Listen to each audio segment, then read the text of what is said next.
Salam cerdas, Ibu Bapak, saudara-saudara yang saya hormati, berjumpa kembali dengan saya di kanal Awali Rizki dalam sesi komentar berita. Yang saya soroti kali ini adalah berita tentang penerbitan Global Bond ya, SBN, SUN, Surat Utang Negara dalam denominasi PALAS. Beritanya memang beberapa hari yang lalu, namun saya akan menghubungkan dengan kondisi terkini ya, supaya kita bisa menyimak berita itu dikaitkan dengan kondisi beberapa hari setelahnya. Nah, beritanya sebetulnya juga banyak yang memberitakan, ini yang saya pilih dari Kontan, judulnya Investor Asing Borong Global Bond RI. Lalu Purbaya .2 rupiah akan menguat.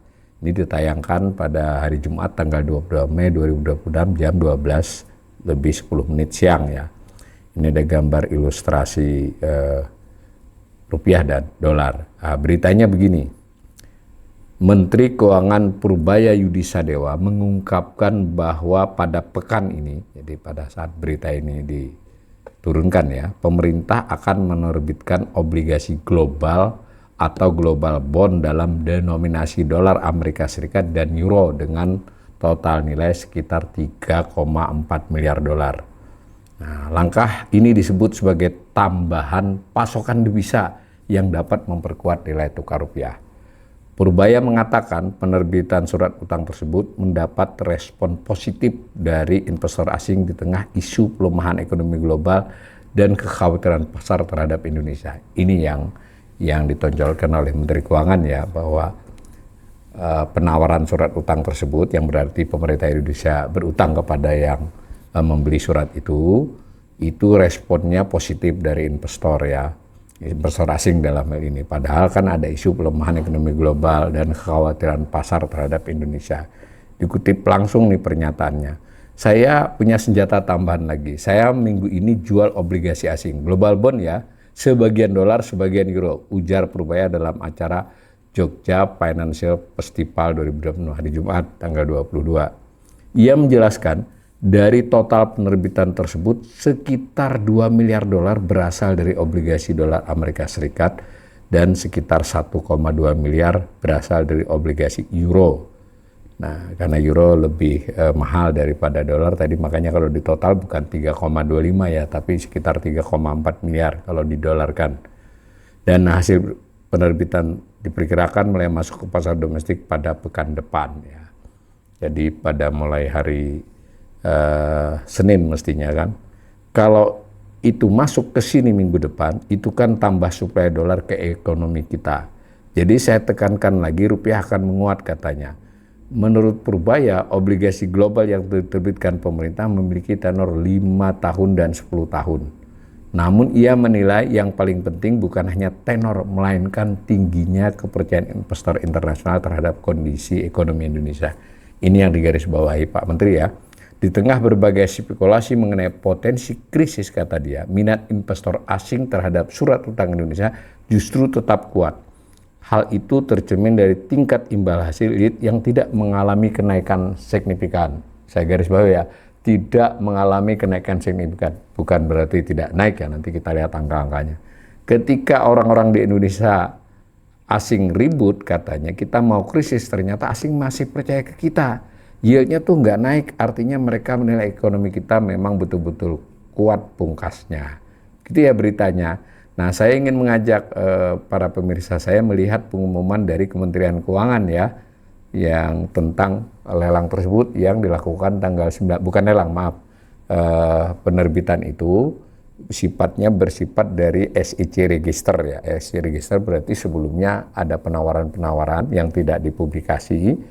Nah, maka pada saat diumumkan ini siapa dari para penawar itu yang dimenangkan. Jadi kalau lelang itu, auction itu adalah pada satu hari jam tertentu, 1 atau 2 jam, mereka masing-masing memberi penawaran si pembeli SUN itu.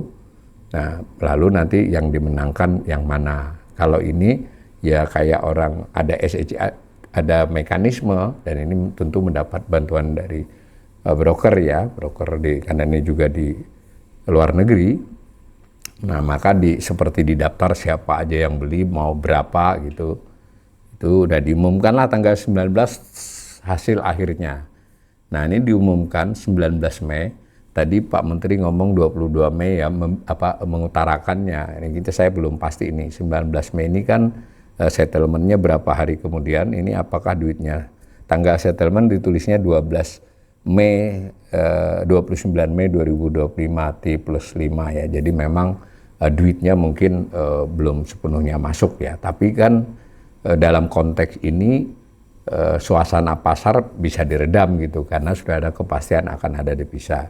Nah, kalau kita lihat di sini memang yang dimenangkan dalam dolar yang tenornya 5 tahun itu ada 750 juta US dollar, kemudian yang 10 tahun itu 1,25 miliar.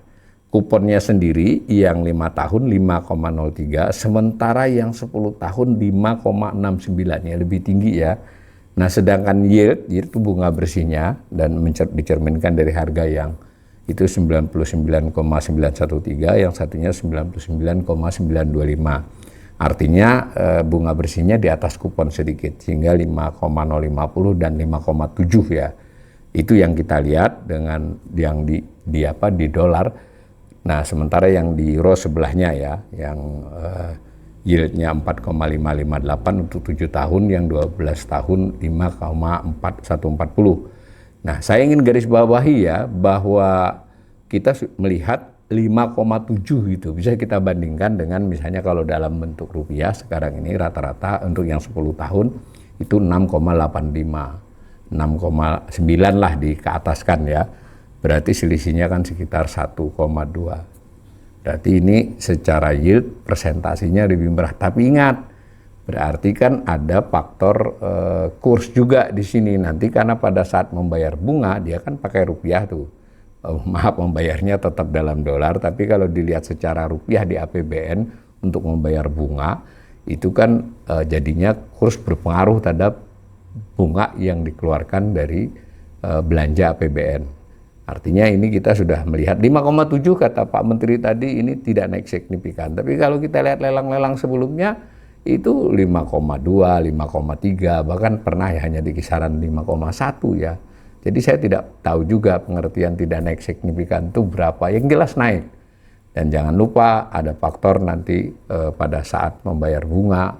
Tentu kalau jatuh temponya masih lama ya, ini 5 tahun dan 10 tahun. Tapi yang bunga kan ini kita tidak lihat informasinya 3 bulanan atau 6 bulanan. Nah, itu dulu yang jelas. Yang kedua, di total tadi 3,4 miliar. Pertanyaannya apakah 3,4 miliar itu cukup untuk menenangkan pasar ya? Nah, bisa jadi cukup, tapi kita harus ingat selama 4 bulan dari 1 Januari sampai 30 April itu cadangan devisa sudah terkuras sekitar 10 miliar. Itu tertinggi untuk penurunan 4 bulan di awal tahun ya. Nah, kalau ini ketambahan ini mungkin di bulan Mei, di akhir Mei nanti datanya cadangan devisanya 3,4 ini menambahi, tapi kita tidak tahu apakah di bulan Mei ini tadi Bank Indonesia masih intervensi sehingga menguras cadangan atau tidak. Lalu apakah kebutuhan-kebutuhan lain dari negara, bukan hanya pemerintah ya, tapi negara sebagai negara Indonesia, karena itu kan adalah transaksi internasional, nanti netonya berapa? Mungkin tidak mesti bertambah 3,4 ya cadangan devisa, bisa jadi malah stuck atau hanya bertambah sedikit. Karena kita pernah juga di bulan Maret kita juga menerbitkan itu bond sekitar berapa ini, kalau ini 3,4 waktu itu kalau tidak salah 2,5 ya. Tapi malah cadangan devisa tetap turun karena memang kebutuhan lain. Jadi ini masih kita tunggu. Tapi apapun masuk akal ketika Pak Menteri Keuangan, PD lah sebut ya, akan ada devisa masuk senilai 3,4 miliar, ini akan menahan laju penurunan rupiah. Karena ini tanggal settlementnya 29 Mei, mungkin secara duit dia belum masuk ya, tetapi secara opini pasar, makanya ini pengumuman resmi, itu sudah diharapkan berdampak. Secara sederhana kita lihat ini, ya memang betul ya ketika tanggal 19 itu 17.721, Entah karena pengumuman itu atau sebab lainnya, bisa jadi itu pengaruhnya cukup besar ya, sentimen. Ini rupiah menguat ya, menguat tipis. Tapi jangan lupa nih, beberapa hari terakhir kemudian naik kembali sehingga tipis sekali ya. Yang jelas memang menahan laju kenaikan. Tapi apakah dia akan membawa rupiah menguat signifikan? Nah, belum tahu. Sejauh baru sentimen positif ini baru menahan. Memang ada harapan di minggu-minggu depan ini, ketika ini duit masuk, ini bisa memperkuat. Tapi saya kok melihatnya juga 3,4 miliar itu bukanlah jumlah yang signifikan untuk membuat misalnya rupiah menjadi kembali ke arah 16,5. Misalnya kalaupun turun dia nanti mendekati 17.200, 300. Nah nanti kalau kemudian cadangan devisanya terkuras lagi, kita belum tahu. Atau pemerintah kelihatannya juga masih ingin menerbitkan lagi bond di bulan Juni. Nah, maka akan ada masalah lain juga kan. Itu dari sisi positifnya, selain tadi membawa cadangan devisa, dia juga diharapkan memperkuat kebutuhan pembiayaan ya, defisit dibiayai dengan utang. Nah dengan ini maka ada dana ya dari sisi pemerintah yang bersifat penerimaan utang, sehingga mungkin cash flow, arus kas pemerintah bisa lebih longgar di bulan Juni ini, di bulan depan ini ya, karena kalau ini cair 29 Mei di bulan depan ini, itu positifnya. Tapi saya bacakan ini supaya kita melihat gini, apakah memang seperti yang diharapkan pemerintah nanti yang terjadi. Saya terus terang masih skeptis ya, artinya saya sih berharap betul itu pernyataan Pak Menteri. Tapi sentimen positif bahwa akan dapat duitnya belum berpengaruh nih. Nah betul-betul dapat nanti berpengaruh atau tidak, kita perlu data-data lainnya. Ini buat pemirsa saya, kira-kira kepedean Menteri Keuangan dalam minggu-minggu ini lebih karena yakin sudah mendapat utangan. Tapi tadi digarisbawahi oleh Pak Menteri, bukan soal dapat utangnya, tapi asing masih percaya kepada kita.